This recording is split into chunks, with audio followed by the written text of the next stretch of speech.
ना भूले ना कंफ्यूज हुए वाला सिर्फ तरीका एक है। जैसे सीधा आंसर उठा लीजिए और पर्स में इनबिल्ट करके आप बार बार बोलिए। जैसे आपके एग्जाम में पर्स मिलेगा कि फूलों की घाटी किस राज्य में स्थित है, आप बार बार उत्तराखंड के लिए उखंड जोड़कर और इसका नाम दे दिए हैं फूलों की उखंड घाटी, और उखंड से आपका आंसर प्रतिपाद्य कर रहा है उत्तराखंड के सिवा कुछ हो ही ना।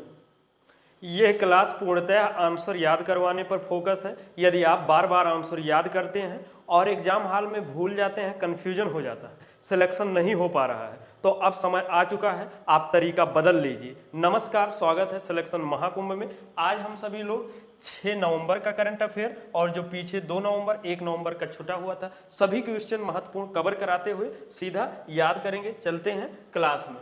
हाल ही में किस देश के माउंट लेबोटोपी लाकी ज्वालामुखी में विस्फोट हुआ है? तो सही आंसर क्या है? इंडोनेशिया। अब इतने ढेर सारे ज्वालामुखी हैं, आप कैसे याद रख पाएंगे? तो उसका तरीका यही है कि उस वाले में उसका नाम ही जोड़ दीजिए जिस देश से। अब क्या करेंगे? इंडो उठाई के अगर एक से काम चल जाए तो यही जोड़ दीजिए, एक से ना चले तो ये नेशिया भी जोड़ दीजिए। और इसमें अब क्या बोलेंगे? माउंट लेबोटोपी लाकी इंडो लाकी नेशिया ज्वालामुखी। आपके एग्जाम में पर्स मिलेगा माउंट लेबोटोपी लाकी ज्वालामुखी। आप बार बार क्या पढ़ रहे हैं? माउंट लेबोटोपी लाकी इंडो लाकी नेशिया ज्वालामुखी। अगर एक भी आपके दिमाग में क्लिक हो पावा लाकी इंडो, तो भी आप इंडो से इंडोनेशिया निकल जाएगा, और यहाँ वाला भी क्लिक कर गया लाकी नेशिया, तो आप नेशिया से आंसर इंडोनेशिया तक पहुंच जाएंगे। क्या होता है? ये फ्लो में निकलता जाता है, जैसे माउंट लेबोटोपी लाकी ज्वालामुखी, ये बार बार जब कर लेते हैं ना तो दिमाग में ये सेट हो जाए। तो जब ये बार बार आप करेंगे, इसको हटा देंगे कि भैया ये आपका नमोए ना है, नाम क्या है? ये वाला है, तो कहीं ना कहीं आप आंसर याद हो जाएगा ना। और क्या है? यहाँ भयंकर विस्फोट हुआ है, और जो इंडोनेशिया है क्या, पैसिफिक रिंग ऑफ फायर में स्थित है, इसलिए यहाँ बार बार और बहुत सारे क्या नाम है, ज्वालामुखी फटते रहते हैं। तो क्या है? और ढेर सारा, उसको कैसे याद करेंगे? जैसे माउंट मेरापी है, माउंट सिनाबुंग है और माउंट क्राकोतोवा है। अब इस सब में आप क्या करिए? नेशिया जोड़ लीजिए। माउंट मेरापी नेशिया, माउंट सिनाबुंग नेशिया और क्राको नेशिया तोवा, यहाँ बीच में जोड़ दीजिए या पीछे, और बार बार यही बोलिए। और यही जब नाम देकर बोल देंगे कि माउंट मेरापी नेशिया ज्वालामुखी, तो आपका आंसर यहाँ बच जाएगा, नहीं भूलेंगे। और जो लोग रेगुलर फॉलो कर रहे हैं उनको पता ही होगा। अब हाल ही में बोत्सवाना के राष्ट्रपति के रूप में किसने शपथ ली है? तो सही आंसर क्या है? यही लुओंग कुंग ना। आप रेगुलर पढ़े हुए हैं तो इनके नाम क्या निकल के आवत हुई? लुओंग बियतोंग। क्या निकल के आवत हुई? लुओंग बियतोंग। अर्थात ये एग्जाम में ऑप्शन मिलत है ये, लेकिन हम लोग क्या किए हैं हमेशा ये, तो बियत से यहाँ आपके नाम बाध्य हो जाते हैं। कहाँ के हैं ये? वियतनाम के हैं, राष्ट्रपति हैं। और ये जो बोत्सवाना के नए राष्ट्रपति कौन बने हैं? सही आंसर क्या है? ड्यूमा बोको। अब इनको क्या करेंगे? लाइए यहाँ सवाना उठाएंगे और इसी में क्या बोलोगे? Dumas sauna Boko. क्या बोलोगे? Dumas sauna Boko. ऐसे बार बार आप बोलोगे, थोड़ा हो सके तो उच्चारण ना कह पाऊँ, लेकिन आप बार बार ही बोली हैं और लिखी हैं, तो जैसे ये सब याद हो गया हो, बार बार रिवीजन करवा देते हैं ना, सब याद हो जाएगा। अब जैसे इनका क्या है? प्रबोबो इंडो सुबियांतो नेशिया, इंडो से इंडोनेशिया और नेशिया ऑलरेडी। क्लाउडिया सिनबाम के का आप लोग पढ़े हैं, बताओ एक आध ठो। सिगोरुपान इस्बा अर्थात जापान के। हरनी लंका अमर प्रधान सूर्या। अनुरा लंका कुमार दिशा राष्ट्रनायक। क्रिस्टोनिया मिसल अर्थात इस्टोनिया। पाल कागमे वांडा रवांडा। ये सब सारा आपका आसानी से, बड़े ही आसानी से, ये क्या है? क्लाउडिया सिनबाम झंडूबाम, ये सब हम कहे थे, हटा दीजिए। क्या आ गया था? मैक्सिको बाम, अर्थात ये कहाँ के हैं? मैक्सिको के हैं। और आशा करते हैं ये जब बार बार आप ऐसा कर लेंगे, नहीं तो इतना सब सारा लेटेस्ट है आपका 2 महीने के नियर अबाउट, आशा नहीं पूर्ण विश्वास से कन्फ्यूज होंगे। और अगर ये वाला कर लिए हैं तो आपको बड़े शानदार तरीके से याद रही। निम्नलिखित में से कौन से शब्द को कोलिन्स डिक्शनरी ने वर्ड ऑफ द ईयर 2024 चुना है? तो सही आंसर क्या है? ब्रेड।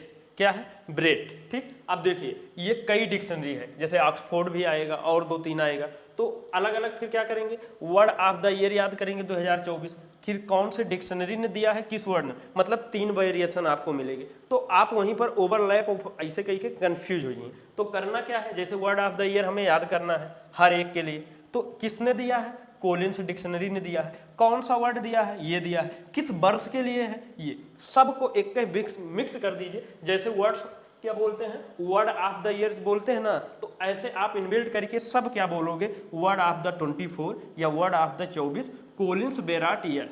अब आप ये बढ़ जाइए, जैसे वर्ड ऑफ द ईयर बधा है ना, तो ऐसे ही आप इसको एक ही धागे में बांधने की कोशिश करिए और करना यही अलग अलग आप करेंगे, भूलिए कंफ्यूज हुई, जहाँ ये तीनों चारों और आ गए ना सब मिक्स हो जाए तो ना हो। अब ऐसे है words of the 24 Collins बेराट year, या कोलिन्स क्या है जो बराट ईयर, आप यही इतने अगर कहीं फिट होइए तो क्या होगा, इससे भूलिए नहीं और कंफ्यूज नहीं होंगे। आशा कर रहे हैं समझ, जो वर्ड बेराट है और ये कि क्या है, जो एक चार्ली एक्सिस हैं इनका एल्बम है, ठीक है, क्या बेराट किस पर आधारित है, आत्मविश्वास पर और स्वतंत्रता पर। तो ये बहुत ज़्यादा फेमस रहा, ट्रेंडिंग में रहा, तो इसी से प्रेरित होकर ये वर्ड लिया गया है। और अब आशा कर रहे हैं आप लोग ये तरीका जरूर फॉलो करेंगे।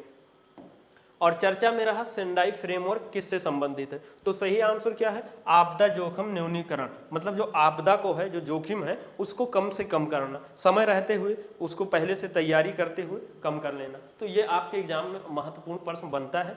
और क्या रहा कैसा, मेन रूप से यही पूछेगा किससे रिलेटेड है, तो आप लोग क्या बोलोगे, सेंडाई पदा, क्या सेंडाई पदा और जोखिम फ्रेमवर्क, क्या जोखिम फ्रेमवर्क। अब बार बार आप ये बोलोगे अपने हिसाब से, उच्चारण आगे पीछे ऑड लगी, लेकिन जब कहीं आपका यही सेंडाई फेदा या पदा आपदा फिट होइए ना, तो बस यही आपदा से आप यहाँ तक आंसर निकल जाएगा, ठीक है। इसमें 4 क्षेत्र होते हैं, क्या है, पहला आपदा के रोकथाम करो, आपदा आने से पहले तैयारी कर लो, आपदा रहने के बाद की प्रतिक्रिया, और उसके बाद लास्ट वाला उसको पुनर्वास कर दिए, और जो चीज़ लास्ट हुआ है उसका क्या नाम है, पुनर्प्राप्ति करने पर बल दिया जाए। और हाल ही में अंतर्राष्ट्रीय सौर गठबंधन सभा का 7वां सत्र किसकी अध्यक्षता में प्रारंभ हुआ है, तो सही आंसर क्या है, भारत। नई दिल्ली में 7th के हुआ है, तो अब अध्यक्षता ऑब्वियस सी बात है कौन करेगा, भारत करेगा। स्थापना ये कौन कौन मिलकर किया है, भारत और फ्रांस किया है। कब, कोप 21 में 2015 में यह निर्णय लिया गया। इसका मुख्यालय कहाँ है, गुरुग्राम हरियाणा। जो लोग कंफ्यूजन में आते हैं, सौर गुरु, यहाँ से गुरु उठाई के इस संगठन का नाम ही हमेशा क्या बोलोगे, अंतरराष्ट्रीय सौर गुरु गठबंधन, तो यहाँ से गुरु से गुरुग्राम हो जाए। और कहाँ है, हरियाणा में। यहो अपना आप तरीका आशा करते हैं समझ रहे होंगे और वही बार बार फॉलो करेंगे। और ये क्या करना है, 7वां सत्र का अध्यक्षता किसने किया, भारत किया है, तो आप क्या बोलोगे, अंतरराष्ट्रीय सौर गुरु। अब हमेशा के लिए इसको कर ही लीजिए, अंतरराष्ट्रीय सौर गुरु गठबंधन 7वां भारत अध्यक्षता। अब बार बार यही बोलना है, अलग से वो सब नहीं करना है, ये सब समझ गए, ये है। और यहीं पर नए महानिदेशक की नियुक्ति किया गया है, किसका, आशीष खन्ना जी की, जो मार्च 2025 में अपना शपथ ग्रहण करेंगे और हाल ही में पद ग्रहण करेंगे। और हाल ही में क्या है, निंगोल चक्कौबा त्यौहार कहाँ मनाया जा गया है, तो सही आंसर क्या है, मणिपुर है। अब देखिए त्यौहार भी अगर सभी राज्यों को ले लिया जाए तो आने वाले, अगर एक राज्य का 10 त्यौहार ले लिया जाए और उसके बाद 28 राज्य है, तो कितने हो जाएंगे टोटल, 280।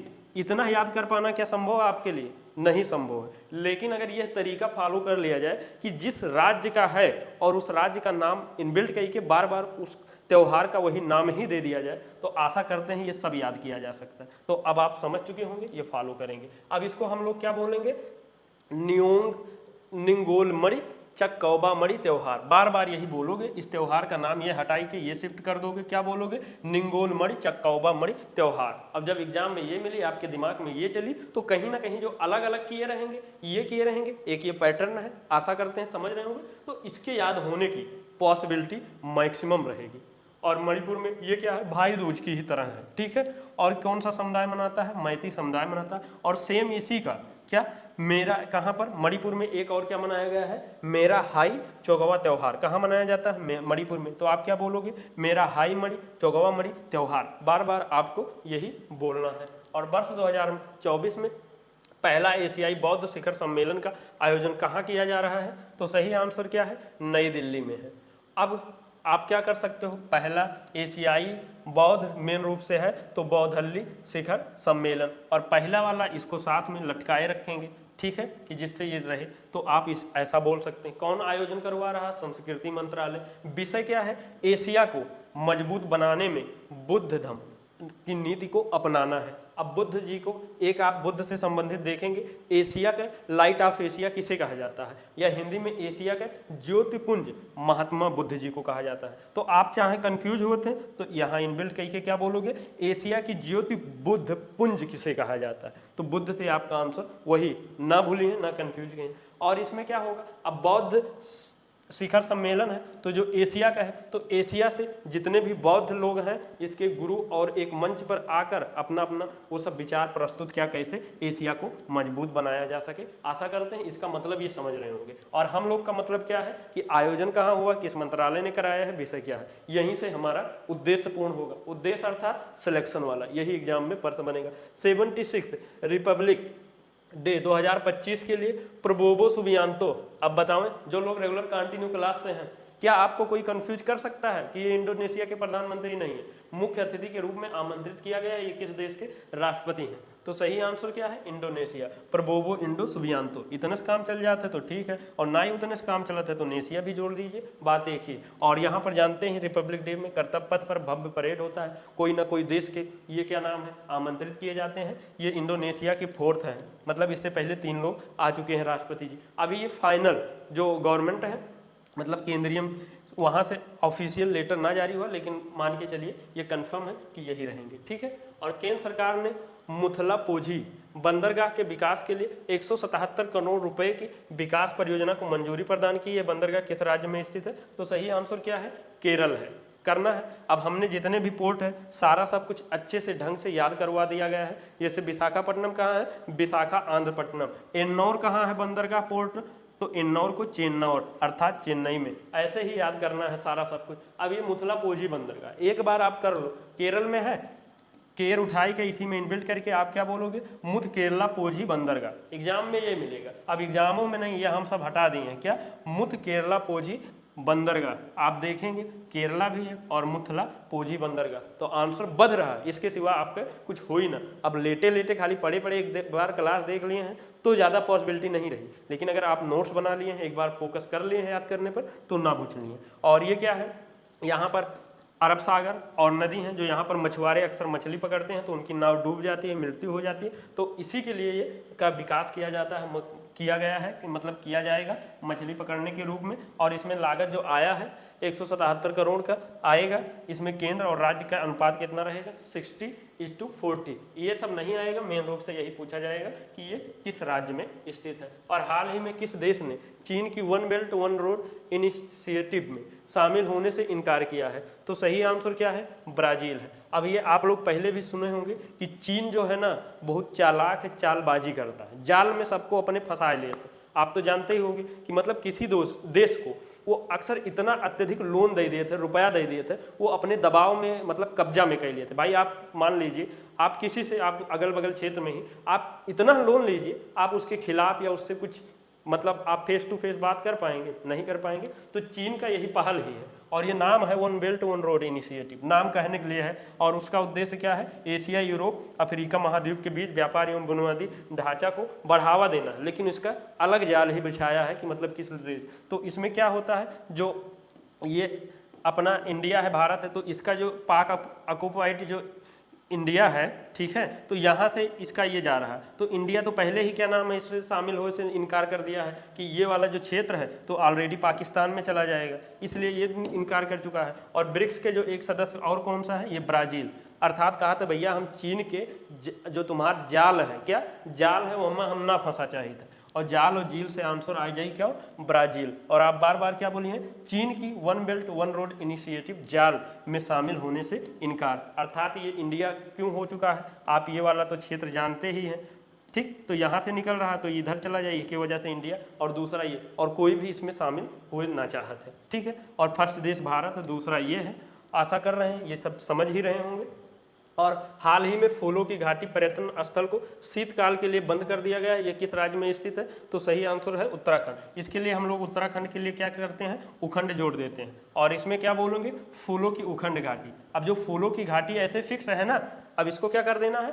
फूलों की उखंड घाटी ये हमेशा के लिए होगी। अब यही आपके प्रश्न हो गए, यही आपका आंसर होगा। और ये वैसे भी बहुत इंपॉर्टेंट है, यूनेस्को वर्ल्ड हेरिटेज में भी शामिल है 2005 में। ये खुला कब रहता है? सिर्फ जून से अक्टूबर, क्योंकि यहाँ पर बर्फ जमे रहते हैं। और अन्य नाम इसका क्या है? नंदन कानन। चाहे तो इसी में ये भी इनबिल्ट कह सकते हैं अपने हिसाब से। और ये फूलों की घाटी है। एक आप देखते होंगे एग्जाम में प्रश्न मिलता है शांत घाटी, ये कहाँ है? केरल में। तो इस दोनों में कंफ्यूज नहीं होंगे, और इसको याद रखने के लिए बार बार आप यही बोलेंगे। हाल ही में बाली पदामी उत्सव वन आयोजन कहाँ हुआ है, उत्सव आयोजन कहाँ हुआ है, तो सही आंसर क्या है, कर्नाटक में। आप क्या बोलोगे, बाली नाटक पद्दामी नाटक उत्सव, बार बार यही बोलेंगे तो नाटक से आपका आंसर प्रतिपाद्य हो जाएगा कि कर्नाटक के सिवा हुई ना। दिवाली के 4th दिन ये मनाया जा रहा है, देख रहे हैं। अब दिवाली आया है तो हर एक राज्य का अलग अलग कितने त्यौहार, इसी हमें लगता है बीच में कितने त्यौहार आ गए, तो कन्फ्यूजन बनना सुनिश्चित है। लेकिन अगर ये बोल लिए बार बार तब ना कन्फ्यूजन है। और ये क्यों मनाया जाता है, समृद्धि और कल्याण के लिए। ऐसे सेम इसी की तरह महाराष्ट्र में भी मनाया जाता है, उसका नाम क्या है, दिवाली पड़वा। अब इसको याद क्या करोगे, दिवाली महापड़वा। एग्जाम में प्रश्न मिली दिवाली पड़वा, आप महा पढ़े और महा से आपका आंसर निकली महाराष्ट्र। हाल ही में दिवंगत पूर्व न्यायाधीश KS पुट्टास्वामी का संबंध किससे है, तो सही आंसर क्या है, निजता का अधिकार। एक पुट्टास्वामी केस आया हुआ था, ठीक, किसके नाम पर, इन्हीं के नाम पर आया हुआ था। तो यहाँ पर एक निजता का अधिकार, राइट टू प्राइवेसी, आर्टिकल के में 21 में क्या बताया गया था कि जो आपका निजता का अधिकार है, जो मोबाइल के प्राइवेसी और ये सब समझते हैं ना कि ना बतावत है, यही के थ्रो आवत है, देख ले, तो एक हल्के में मत लीजिए, इंपॉर्टेंट है। तो क्या है, ये मौलिक अधिकार कब घोषित, किसके केस के द्वारा, पुट्टास्वामी केस द्वारा, ठीक है, आर्टिकल 21 में है। अब याद कैसे रखेंगे, इनका संबंध किससे था, जिनका जो महत्वपूर्ण है। अब जैसे कोई खिलाड़ी है, किस खेल से, तो खिलाड़ी के नाम, कोई चीज अलग से संबंधित है तो मतलब वही में उनके नाम से ही वो चीज निकल जाना। निजता के अधिकार से संबंधित है, ले हो गया, KS पुट्टा निजता स्वामी। अब नाम क्या हो चुका है, KS पुट्टा निजता स्वामी, तो अर्थात निजता से निजता का अधिकार या मौलिक अधिकार, और बार बार यही बोलेंगे। और इनका हाल ही में क्या हो चुका है, दिवंगत हो गए हैं। हाल ही में अंतर्राष्ट्रीय मस्तिष्क अनुसंधान संगठन की अध्यक्ष बनने वाली विकासशील देश की पहली महिला वैज्ञानिक कौन है, तो सही आंसर क्या है, सुभा तोले। सुभा उठा लीजिए या तोले, तोले ही उठा लीजिए, और क्या बोलोगे, अंतर्राष्ट्रीय मस्तिष्क तोले अनुसंधान का अध्यक्ष, और बार बार आप यही बोलेंगे तो तोले से आपका आंसर ऑप्शन में देखकर इतना आप क्लिक कर जाएगा कि सुधा तोले जी हैं, और ये विकासशील देश की कौन है, पहली महिला अध्यक्ष हैं। अब इसको चलिए कल देख लेंगे। अब जितने भी महत्वपूर्ण बन सकते थे मैक्सिमम कवर हो चुके हैं, बहुत जो अगर 2-4 बचते हैं कल की क्लास में कवर कर लिया जाएगा। अब आप सभी लोग अपना 100% दीजिए। और एक चीज़ है, आप लोग कमेंट के माध्यम से, लाइक के माध्यम से जरूर बताइए, जिससे कि हमें लगे कि आप लोग तक क्लास फ्रूटफुल हो रहा है, जिससे ये क्लास कंटिन्यू किया जाए। क्योंकि टीम हमारी कह रही है कि इसको रहने दिया जाए, अभी करंट अफेयर ज़्यादा आप लोग को फ़ायदा नहीं हो रहा, तो आप कमेंट करते रहिए जिससे क्लासेज ना ब्रेक हो। नहीं तो इस बार जिम्मेदार, पहली बार तो जब ब्रेक हुआ था हम थे, इस बार आप लोग जिम्मेदार होंगे, बाद में कुछ हम नहीं कह सकते हैं। तो इसलिए जो पहली बार आए हैं सब्सक्राइब कर लीजिए, बेल आइकन हिट कर लीजिए। अब ये तरीका फॉलो करिए, और लाइक उत्साहवर्धन के लिए कमेंट शेयर ये सब जरूर कीजिए, जिससे क्लास कंटिन्यू हो। और जल्द ही आप लोग का स्टैटिक जीके जीएस का एकदम बढ़िया शानदार क्लास मिलने वाला है, तो इसलिए आप लोग यहीं पर जरूर प्यार दीजिए, जिससे ये ना ब्रेक हो। इन्हीं सब शब्दों के साथ में सिलेक्शन महाकुंभ परिवार से जुड़ने के लिए बहुत बहुत धन्यवाद। जय हिंद, जय भारत।